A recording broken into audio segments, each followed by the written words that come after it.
All right, welcome back to Context and Clarity Live. Happy Tuesday to you at 2 p.m. Eastern. If you haven't noticed, this is our, uh, I think I said last time, this isn't our new day and time anymore. This is our day and time after our transition. So, welcome back. We're glad that you're here. We're going to have a great conversation today. I'm really looking forward to this. It's going to be very different for what a lot of people expect in terms of talking about architecture and the business of architecture. But this is going to be a fun one.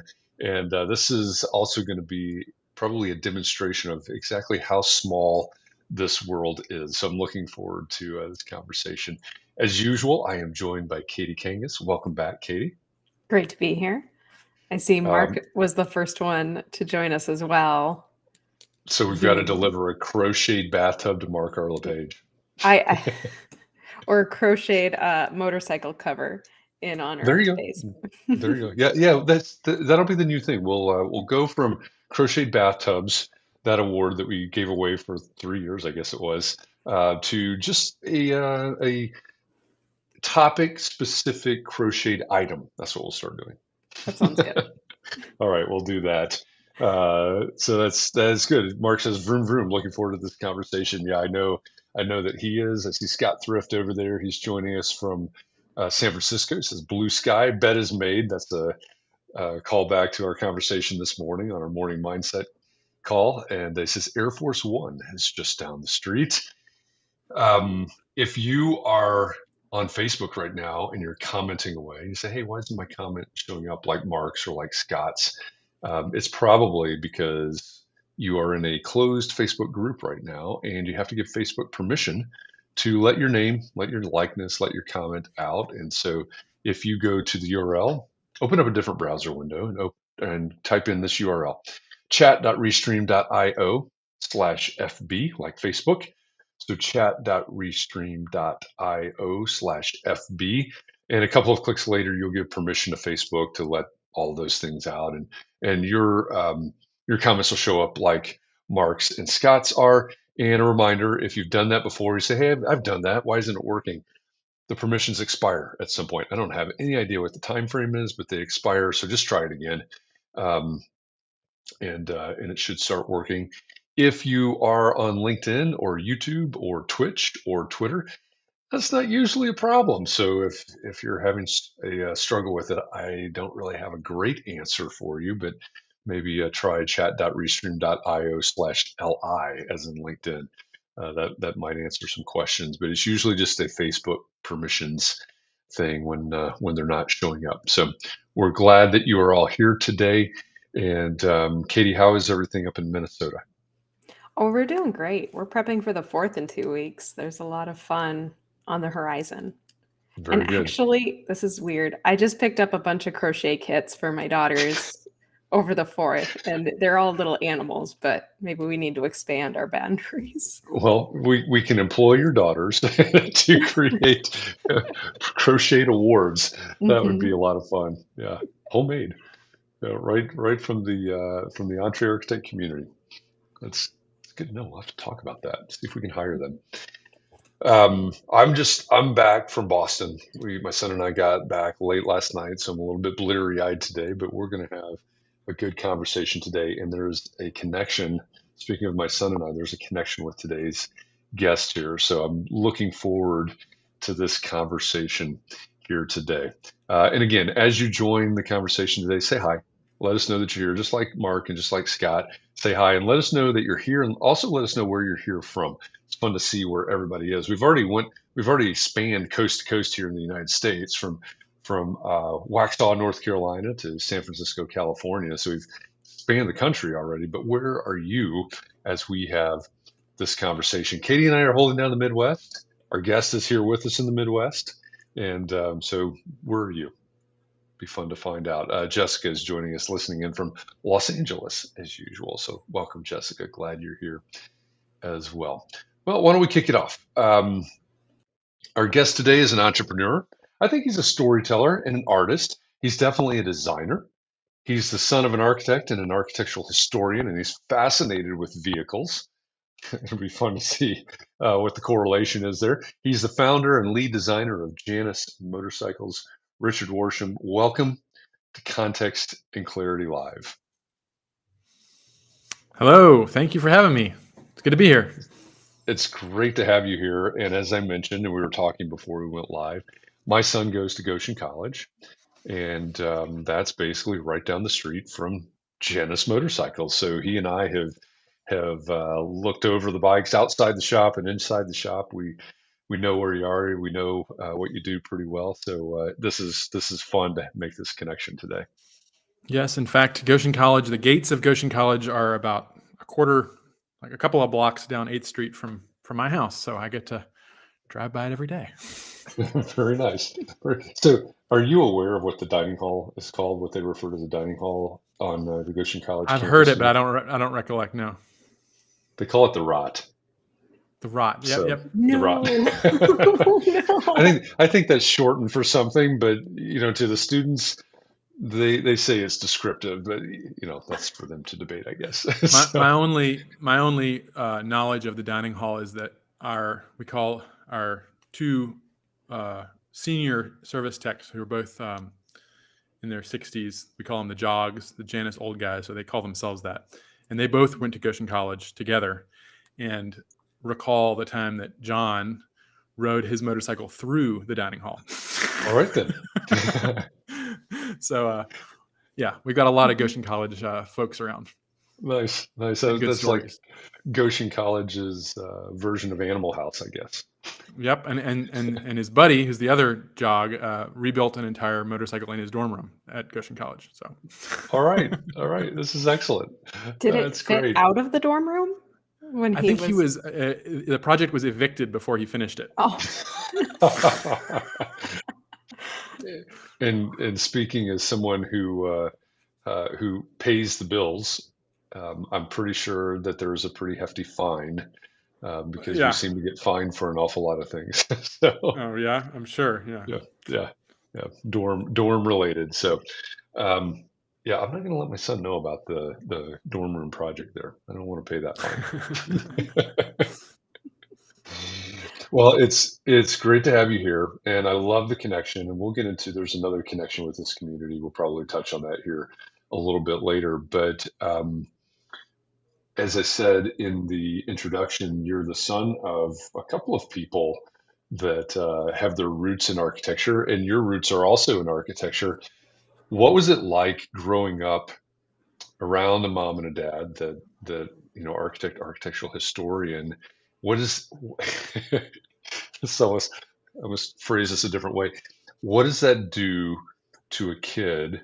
And is there any correlation between, hey, we're focused on architecture and you're going off in not a completely different direction, but you're not doing this. I guess you're not doing the architecture thing.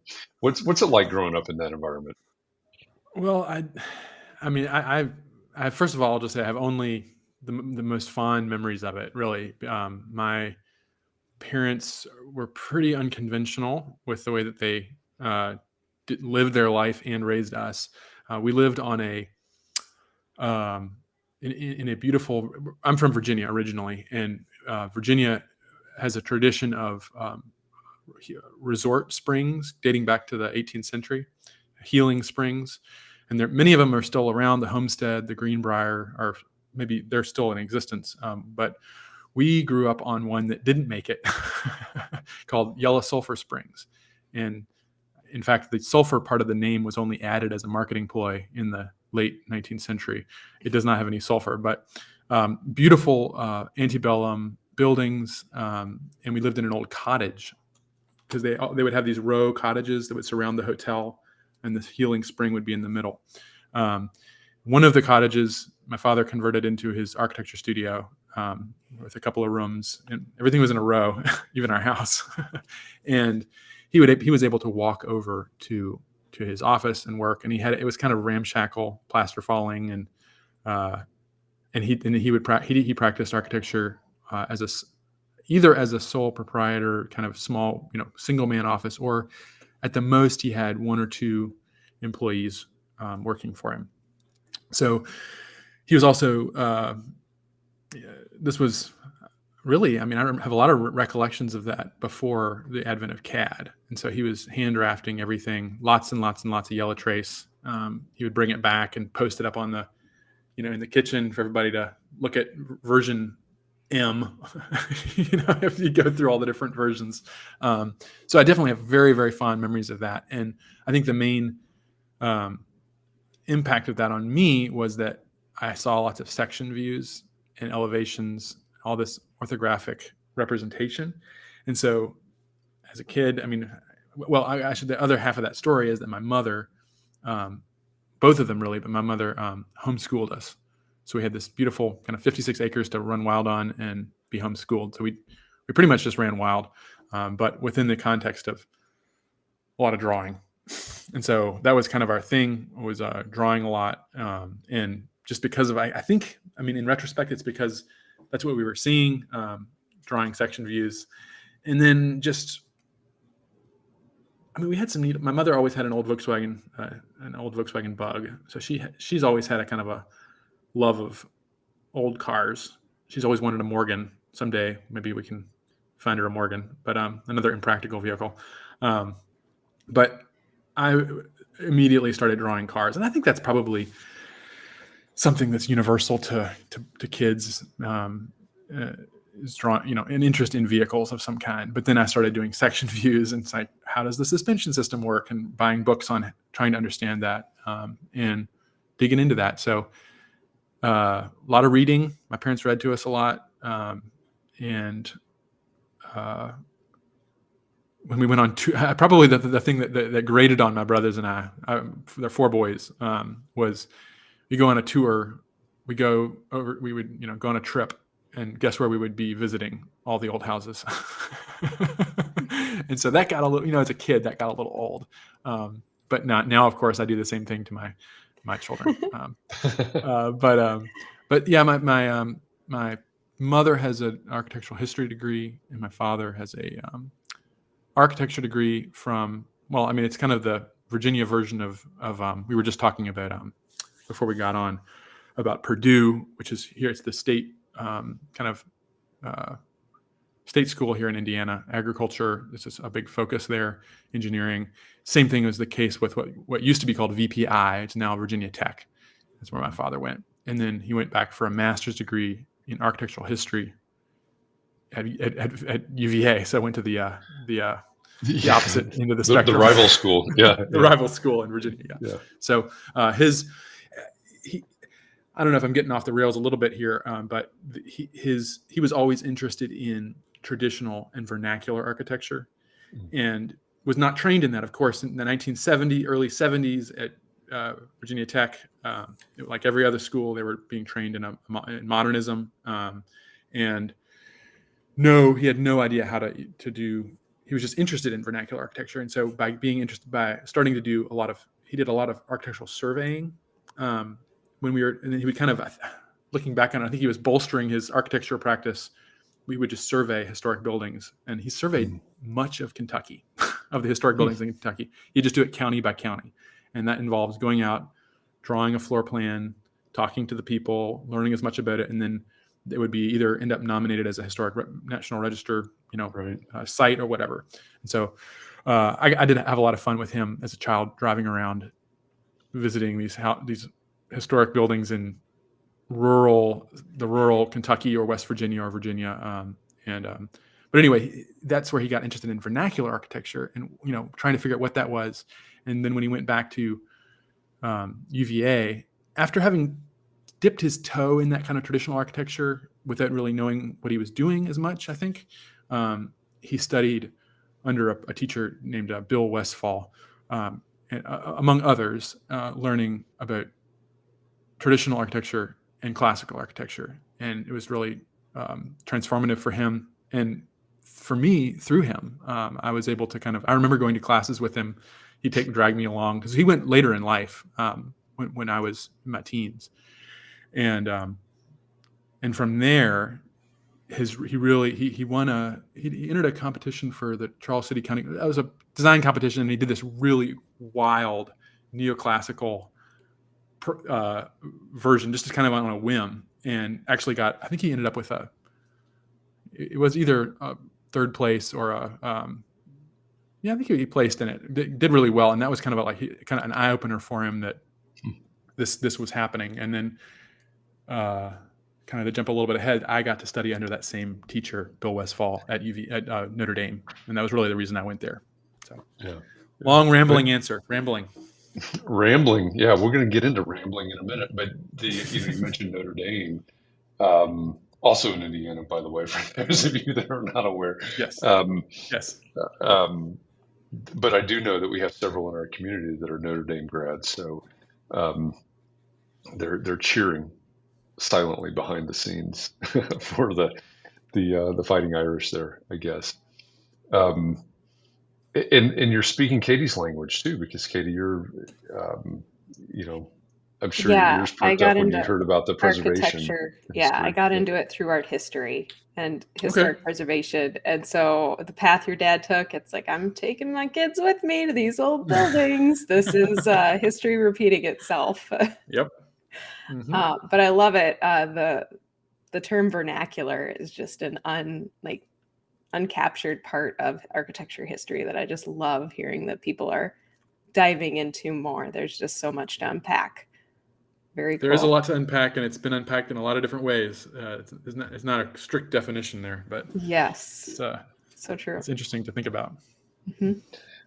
Is there any relation, jumping ahead, I guess, and we can always come back, obviously, but is there any relation between the vernacular architecture that you essentially studied with your dad, going around all these places, and your design style for Janus Motorcycles?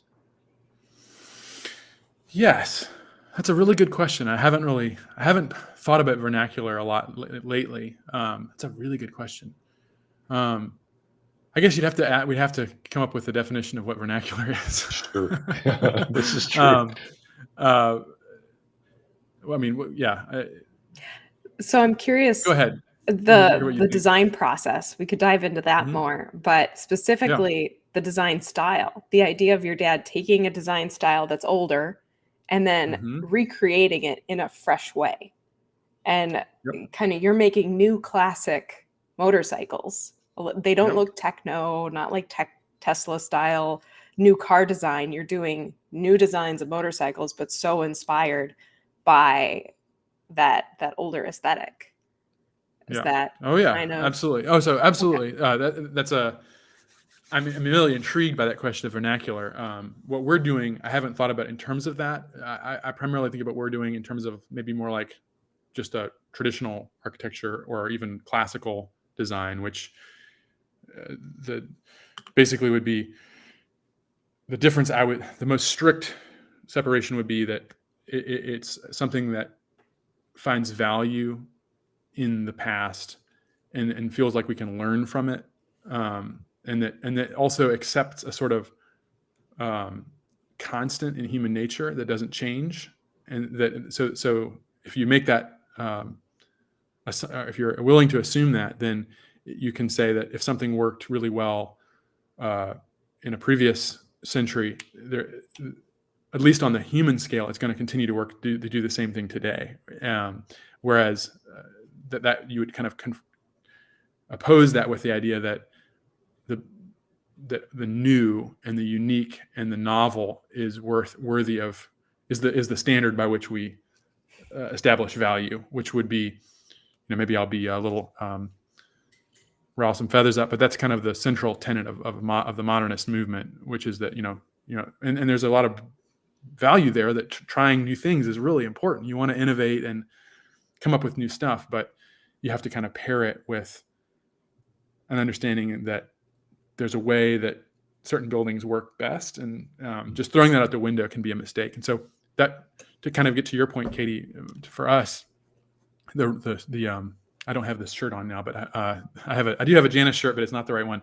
The logo or the name Janus that we've chosen is a Roman deity that actually I encountered studying architecture in Rome, and he has two faces, one head, one looks to the past and the other looks to the future. And he represents, like, the month January is the same. It's named after Janus because it's the beginning and the end of the year. He represented war and peace. past and future. And because of that, beginnings and ends, it's automatically includes the idea of the road and of travel. And so that's what we're really trying to do is with our bikes, and my training is our designs, we're seeking to hone in on that aspect of what these strange two-wheeled contraptions that came into existence 120 years ago, why they're fascinating, why we ride them, why they continue to be so moving on many, like a spiritual level. I mean, you talk to some motorcyclists, it's absolutely transformative what they encounter on them, and I certainly share that. What is it? It's the same thing it was back in 1903, but now there are different requirements and different the motorcycles. We have roads that are really, really flat and really, really straight, and you can go 90 miles an hour if you want to, or more. Whereas in 1900 there was no such thing, and going over 45 miles an hour probably would have been pretty disastrous. Well, I think it's, I think that's interesting also in the context of, we just touched on this briefly before we went live, but the idea of Zen and the art of motorcycle maintenance. I don't know how many in the audience have read that. It's been a long time since I've read it, but talk about the journey and maybe the wandering, the rambling comes from that, but absolutely, the experience of it all. Yeah. There's a great book called Shop Class as Soulcraft by Matthew Crawford, and he also wrote a book on why we drive. And I feel like it's like the new Zen in the art of motorcycle maintenance, because it's not the same thing at all, but it's a really a defense of the act of the liberty you can exercise, the agency you can have when you're driving. And he's talking about even a manual transmission car, kind of against the idea of a highly regulated, autonomously driving vehicles, et cetera, and the end where that can go. And rambling really is that idea that, and I think that's what, you ask these guys, even a Harley rider or whatever, they'll say, "Oh, it's the freedom, man. It's the wind in your hair," and they're absolutely right. They're talking about this kind of philosophical, existential thing that they can encounter on this vehicle. So, and drivers, and that's of course the flow state is achievable in all kinds of different disciplines and activities. So, yeah. Well, I really appreciate, when I'm listening to you and I'm thinking about the bikes, and I'm not a rider. We talked about that earlier. Bicycle rider, but never have ridden a motorcycle, or at least driven one. Been on the back of one, but as I listen to you talk, I'm thinking, this is soul. You're talking about soul. You're talking about purpose, and I love that, right? Our connection to what moves us, and the reason that we do things, our reason for being, and obviously we can find that in like you said, in different disciplines. We can find that in music. I think we can find that in architecture. Wouldn't it be great if absolutely. we were? Yeah, absolutely. Yeah. Wouldn't it be great if that's what you poured into and found in your designs, whether motorcycle or library, whatever your or whatever your niche is. The person who's living in or using that building can experience when they go in it. I think that's even more important, because architecture, unlike, it's really unique because it isn't like painting or any of the fine arts. It's a civic art, because you have this obligation to the entire city, not just to the patron or yourself. It is a uniquely civic activity to practice. It comes with a lot of responsibility. It does. That's really well put, because I think I think you're right on. It's, even if you're designing a home for someone, and well, it'd be hard to design a home in my neighborhood because it's a historic neighborhood with no empty lots. But if you were to design a home for this neighborhood, sure, it's maybe you're designing a home for me, but you still have a responsibility to my neighbors that are walking their dogs and the rest of the neighborhood, the context that it fits in. I think, I like Probably that. one of the best explanations of what a traditional building is one that's a good neighbor. I mean, That's great. more so than just whether it. A little bit of a sidetrack. That professor at UVA, they call him. They're not doctor, it's Mister. So Mr. Westfall, which I was always trained to in the tradition of Thomas Jefferson. Mr. Jefferson. He would describe preservation. He said that preservation was a branch of modernism. Okay. Well then. Which means that it's to just preserve something because it's old has certain, you can run yourself into some issues there. I mean, for instance, there are many modern buildings now that are going to be on the historic, the National Historic Register, which is kind of amazing to think about it and what their architects would have thought about that, because that was probably not what they were ever intending to have happen. And the same thing would be true, I guess, to kind of flesh that out a little bit, would be that he also would and I would agree that it's not about a style. So traditional architecture is like Leon. Are you familiar with Leon Creer, the great, classicism is not a style in the sense that it's a way of building. And it is this idea that beginning in the Renaissance, or beginning in that history can be categorized into these periods that are different. That's where we start talking about vernacular, because the vernacular, what is the word vernacular is it means the dialect. That's what it's the language that you speak. Like there's a vernacular Virginian and Kentuckian or whatever. It's not a different style so much as it's like appropriate to that place. It's kind of like grown up there. Of the place. Yeah. Mm-hmm. Right. And so the same thing can be said of like Gothic architecture not classical? It doesn't have now you're Ionic some capitals. I don't know. I mean, so that's why I am interested in that question.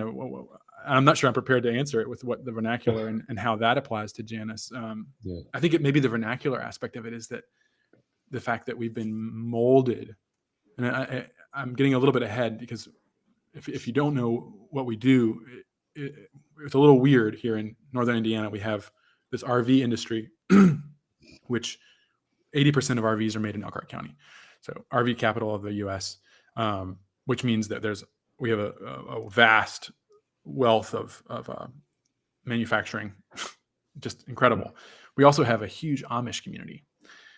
So combine those two together. Two-faced.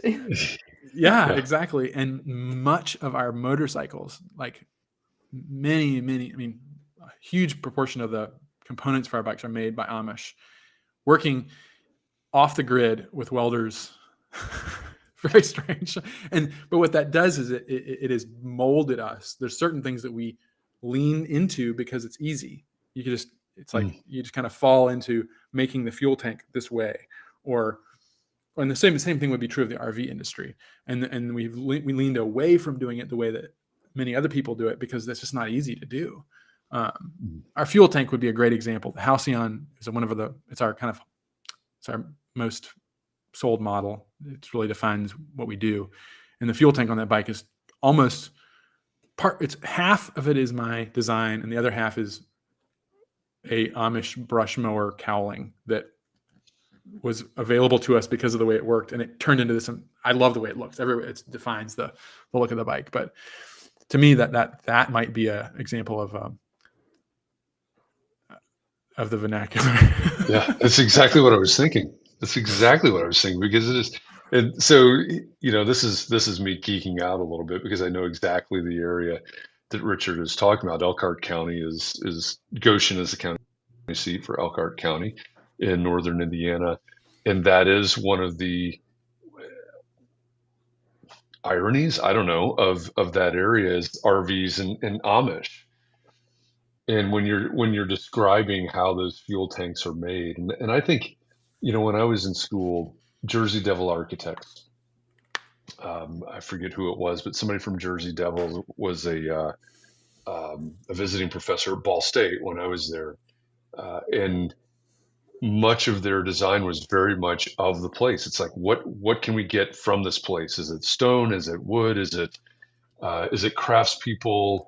Uh, Frank Lloyd Wright and the Prairie style and fitting into the environment was one thing, but to me, Jersey Devil was just diving into, hey, is there an Amish person that can create this fuel tank?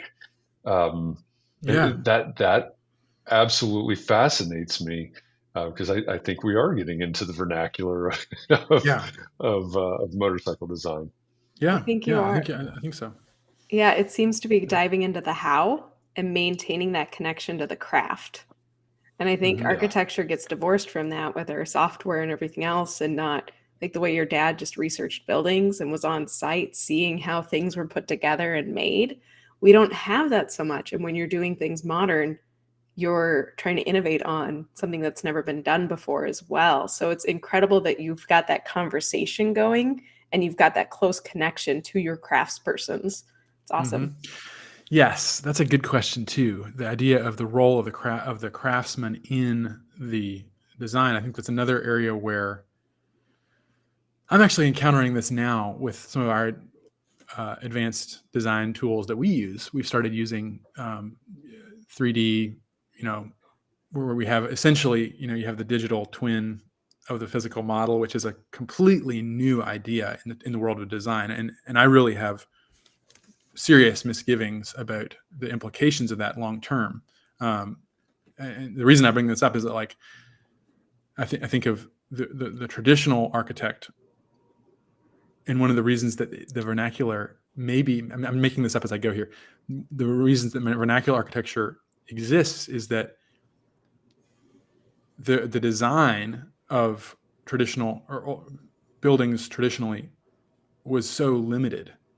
The architect would lay out the proportions, the basic idea, and then there were so many holes in the design that the craftsman was left to fill in. And they would have and they did have the opportunity to basically fill in all the ornamentation and how certain corner conditions were done, and like all the stuff that the architect it wasn't considered essential to design everything 100%.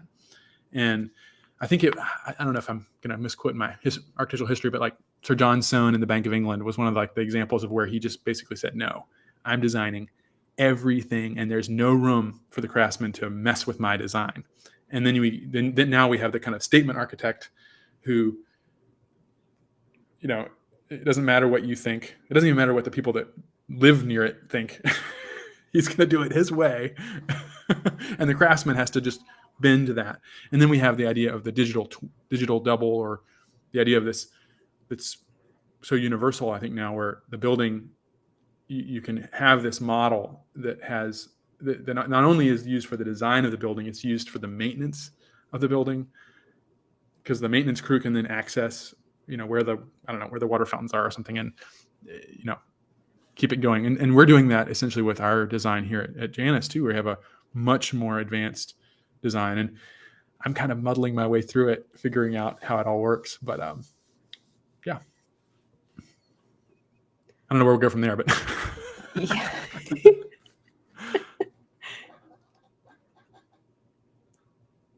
Well, I think I think that brings up another good question. When it comes to um, design, the idea of digital twins, um, even looking forward into modernism and sustainability. And Katie, I know you have thoughts on this, but sustainable buildings, right? We're designing sustainable buildings right now, and we're utilizing so much building technology and so many different advanced materials and things like that. Whereas, in this is where I know that you have some opinions on this, Katie. Um, what about that farmhouse that sat on that hill, that's got the cross ventilation, all of that? Is this building, this design today, is it debatably more sustainable than that building that was designed 120 years ago? We're getting into that, and I think part of what I'm hearing is almost like this battle between designer, I guess in one sense, architect and contractor, maybe, or designer and craftsperson. What's that relationship really supposed to be like?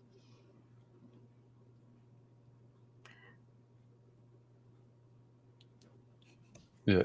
You want me to dig in there? I think it's a good question. And I've never seen a LEED certification for field stones specified for a foundation of a farmhouse.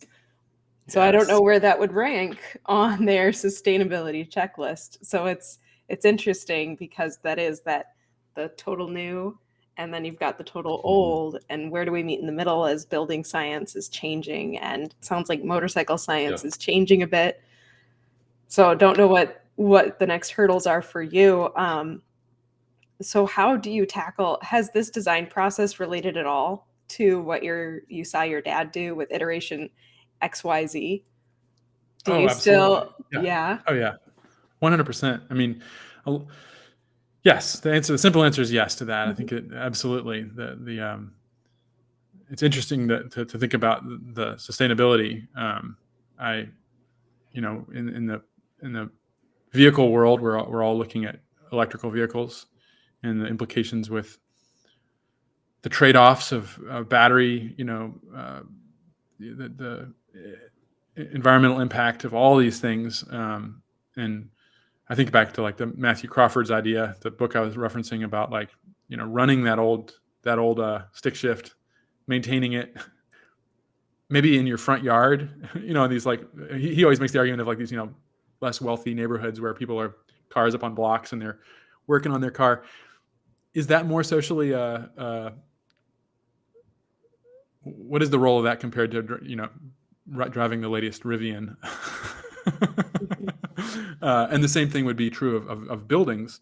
What I'm always dismayed by is the lifespan of a lot of the new construction that I see is just so limited. And they'll make claims that it's not, but I'm sorry, I know what kind of materials are being used in this new urbanist community, and it's just not going to last 100 years. Whereas the house that I live in, all the houses on the street that I live on, all the buildings down here in Goshen are all over 100 years old, and showing no signs of ever, they need to be maintained, certainly, but they're just chugging right along.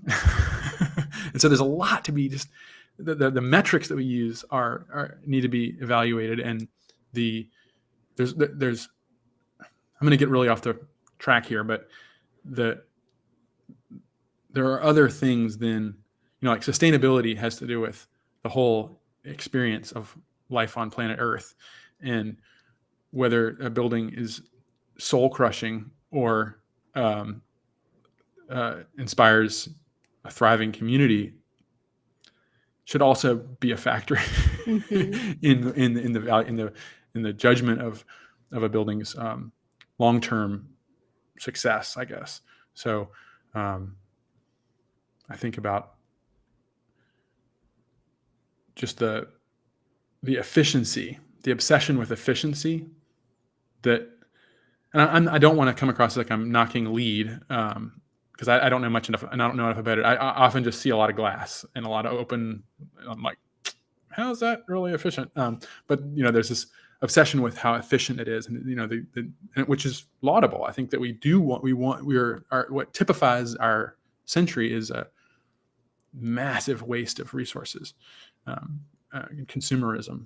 But there are ways of doing it that are, like, we're so focused on efficiency, and I'm going to once again jump over. I think architecture is such a great thing because you can make so many, it's like emblematic of everything else. You can use it. It's like kind of like music in that sense that, you can talk about modernity in terms of architecture so well. But I mean, you can also talk about like poetry and music in the same way, but there's so much that maybe it's because I was kind of raised in an architectural scenario, but it bridges a lot of gaps. But if you jump over to vehicles, like they're so obsessed with efficiency now that there is no the sensation of riding or of driving a modern vehicle is basically, I have compared it to a self-driving car. I won't name names, but like a self-driving car or an autonomous vehicle, the actual experience of good commuting in that vehicle, I don't think there's anything different than that and being in a train, except the train isn't as convenient. So the expectations are comfort and punctuality. Like obviously you're not driving it. Now the expectation of a thrilling car or motorcycle is that you're probably going to be late. And you might have an adventure along the way, and you might run into somebody. I mean, I hope not run into them, but like meet someone, but there is the chance that you will have an accident. And it's just this like very chaotic, rambling activity that does not have efficiency as its goal. And if you look at the greatest buildings, I think of, the efficiency is almost the last thing. It's more like long-term purpose. Because I think, Jeff, you mentioned purpose earlier, and I think that is really, that's the word when we talk about buildings. Because, and Katie, you were saying that we're coming up with these buildings with new uses, and I think I would quibble with that. I don't think we have any new uses for buildings. There are no new functions. They're all doing exactly the same thing that they always have. In fact, Westphal says that there are about 9 different building types, and there are no more. There might be a 10th, I think. I can't remember what that one is. But and everything is made of everything is a reimagining of that. And we know a lot about what the purpose of a market is, or the purpose of a store, or the purpose of a temple. They all still exist. They're all alive and well. And if a building serves that purpose really well, that's the measure of its success. And I think that, not to argue against sustainability, I think that has to be a key aspect of it, of that purpose. Mm-hmm. If it's there to waste resources, it's not fulfilling its purpose very well. Yeah. Well, if you bring this back around to Janus Motorcycles, I mean, you've got a very specific, a Janus is not a Harley. It's not a Honda. It's not a, whatever the other brands are out there. You have a very specific, as I understand it, a very specific purpose and a very specific ideal for Janus and Janus riders. So can you talk about that a little bit? Yeah. So we've kind of just been building these things the way we wanted to from the get-go. My background is in vintage mopeds, so the dorky little pedal type things that came into the States in the 70s. They were very popular in Europe after World War II, but the oil crisis made them really popular here. Really dorky. I was never into motorcycles as a kid. As I said, I like cars. I still do. But those got me excited. There was something about the fun of just riding on them, working on them, because you constantly were, and the fun you'd have with other people, the community around it. And so that idea is what really spawned the idea of Janus. So it was an activity, not so much a kind of motorcycle or motorcycling itself that fascinated me. And as we have been doing this now, 11 and a half years, we're starting to get better at explaining or defining to ourselves what it is. And one of the ideas we've started thinking about is that the activity that we are honing in on is one of the journey of, it's not, that we got a lot of ways of talking about it. It's not miles per hour, it's miles per hour. It's not the there, it's the getting. It's this whole idea of the road and the journey and the experience that is so much more important than a physical object. That physical object is just a means of accessing these experiences and this really transcendent existential activity, which we've called rambling. And I'm actually in the process of, it seems like the last bit of this is the hardest part, but self-publishing a little book, a little pamphlet, treatise, we're calling it, on it's called the Rambler's Companion, or the art, practice, and enjoyment of motorcycling, or lightweight motorcycling, and trying to get to the heart of what motorcycling actually is, because what we see around us is probably beginning in the 70s and 80s. Motorcycles just got so technically focused. They were focusing on all these the specification sheet, until by the 1990s they were down to this war of 2 miles per hour faster than the other, and there were a couple more horsepower, or they had a whatever kind of electronic rider aid, and no one, at least if you were,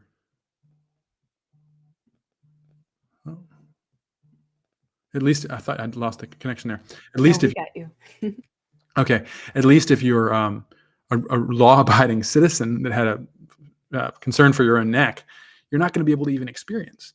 So if you kind of go back to even the commercials or the ads from the 1920s, they're talking about the experience, and that's what people, it's like old Harley Davidson ads, is the guy cresting a hill with his birds in the background or something like that, and that's really what we're trying to focus on, is everyday riding, the kind of riding, even guys with a big giant Harley Davidson, or couples that ride, or anyone who's out there riding, the kind of riding they're doing mostly is 2-lane scenic riding, because when you get on a bike, you want to ramble. And so we're basically trying to distill a vehicle that honors that purpose that motorcycles have, by creating this slow, low-powered, lightweight, very distinctive looking, classically styled vehicle that is not at all, we're not going to win any sales by our spec sheet. Our most popular model has 14 horsepower. Our new model has 30, which is our high power bike. But they're also very, very lightweight, almost more in common with a bicycle than with a motorcycle. And then, of course, I would encourage you, if you're interested in seeing what they look like, they are very, very unique in the way they present themselves as, which is another question. I don't know how long you all want to go, but the idea of what retro is in the light of vernacular and traditional and classical, I've had a hard time, because a lot of people would basically describe us and categorize us as a retro motorcycle, an underpowered retro motorcycle, we've been called. But to me, retro is the worst example of retro, and I don't want to insult anyone, but like the PT Cruiser. If you're familiar with the PT Cruiser, it's a car, came out in the early 2000s, I believe, Chrysler. Basically, it looks like a kind of an amalgam of kind of hot rod designs on the outside, and it's just a Dodge Neon underneath it. We always called them PT Bruisers, because you. Oh, you say or PT Losers is what Mark Zweig calls them. We're not sponsored by PT Cruiser. But basically, well, we were, but now we're not. No, we're not. Yeah, no. No, that's like the idea that you're creating a feel that has this nostalgic, rosy tinted vision of the past, which a lot of people accuse traditional architects of having a nostalgia for a past that never really existed, which I think we can all recognize a certain nostalgia, even for our own childhood, which it probably wasn't as rosy as we remember it, but that's the beauty of forgetfulness.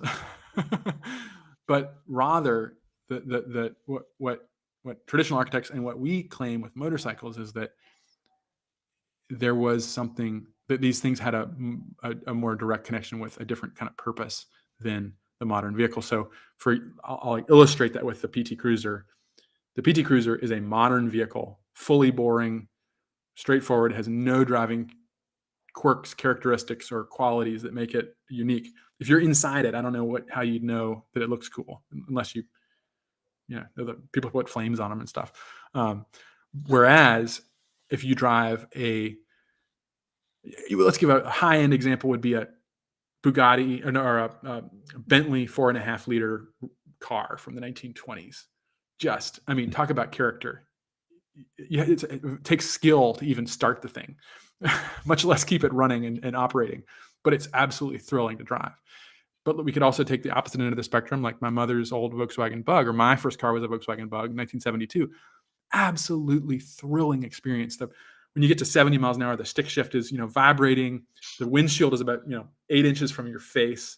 And you feel like the sensation that I always kind of describe it as is you're like a pilot. You're piloting something. It takes skill. You're thrilled by it. And I think that what we're trying to do is not make a retro vehicle, but make a vehicle that bypasses the obsession with efficiency and practicality. And that's what, when I look at those old vehicles, that's what I think I used to say it was like, I think that they pair form and function really well. And maybe they did. I think they did. Any good design probably does, but I think it's deeper than that. And I think that the same can be said of traditional architecture, is that in classical architecture, which is another conversation, the difference between those two, but is that they have a transcendent meaning or purpose that's can't be measured by the metrics that we're using today. And that's why that we keep coming back to them. We keep revisiting designs that came up, that were arrived at 3,000 years ago or more. Which might have been more sustainable. Yeah. Well, they were more sustainable. And I think that there's an argument they can be. But it's almost like we're looking at the wrong question. Well, I think it's, you use the word transcendent, and I know we're almost at the top of the hour, so we'll have to wrap this up. But I think maybe this brings us all the way back to the soul and the purpose of it. But one of my theories about the practice of architecture, the role of an architect, is this idea that as an architect, your job is to make your client's life better, whatever that means. Like, yes. Your client could be the owner of a motorcycle shop, or it could be a homeowner, or it could be a bakery owner, whatever. So what does making their life better mean? I don't know, right? It depends. But I think it does come to what you were talking about, and part of the basis for Janus, that experience. What is the experience of living in this place? What is the experience of working in this place, of eating in this place, whatever the activity is, the 9 or 10 uses? Mm-hmm. What's the experience of riding this? It does transcend. And I was speaking in Cincinnati last week, and that, I love stirring the pot. It's like, you may design a beautiful jewel box house or whatever it is, and somebody's going to love that. Somebody's going to love the design of that. But what's going to carry that is the experience of visiting there, the experience of being there, the experience of living there, sleeping there, waking up there, having your cappuccino there, whatever it is that you do. That's where people are going to find the value. And I think the same is probably true. I don't know your industry at all, but I think the same is probably true when you straddle a Janus motorcycle. Is what is the experience of riding this lightweight, low-powered, small motorcycle versus whatever the other options are that I'm looking at. And I think that's And that's probably to me, when you find your ideal riders, when you find your ideal customers, they're the ones that value that experience, that rambling, that ability to go out and ride for the love of riding, and ride this bike for the love of the performance and the maneuverability and all those things that come with the bike. Absolutely. I think that we talked early on about the Zen, the art of motorcycle maintenance, but also I mentioned briefly the idea of the zone, which is, I think, that's a very Zen idea, and that what we're trying to do is create a vehicle that is like teleports you to the zone as quickly as it can, because if you not to get too sidetracked, but like the cognitive psychology, the idea of the zone is it's got to be something that's challenging enough that it involves all of your attention, but not too hard that you're terrified and it knocks you out of that zone. And so this is kind of like path, and so you're trying to create something that can engage you fully, but that is comfortable enough and confidence inspiring that you can kind of find this middle way of the flow state, I guess. And I think that, like, maybe, I don't know if it's too much of a jump to go back, but good architecture, that experience, to kind of put a name to what you said, Jeff, is that it helps people understand their purpose in the city. So if you have a building that's successful and it's doing its job, when a citizen, or let's just say a citizen, we'll talk about it that way, like when they walk in their city hall or their library or their whatever, if it helps them make sense to find their purpose, make sense out of where they are in the city, just whether it's physically or spiritually or whatever, then that's the success. And I think that those maybe are combined somehow. Yeah. I think that's amazing. I mean, the correlations here, and if you just joined us and you've missed this whole conversation about going from parents to architect and architectural historian, architecture school, designing motorcycles, and the connection between the different types of design, the different products, motorcycles and architecture, you need to rewind, because to me this has been a fascinating journey through the correlations and the cross pollination, et cetera. So Richard, I really thank you for this conversation. It's been a lot of fun, and I'm looking forward, next time I'm up in Goshen, I'm definitely going to stop by. Well, I won't apologize too much. I did warn you it was going to be a ramble, so fantastic. It's a great ramble, and so forward-looking in a lot of aspects that people need right now. Just that connections piece is just awesome to hear about. Enjoying the journey. Well, I have thoroughly enjoyed it. Thank you so much for including me. Yeah, absolutely. It's great to have you here, and I hope those of you that are out there in the audience, maybe you'll consider rambling through architecture, or creating rambling architecture. Think about that for a minute in the context of what we've been talking about. As always, I thank you in the audience for making Context and Clarity Live a thing, because if it weren't for you, we would not be having this conversation with Richard. So thank you for this.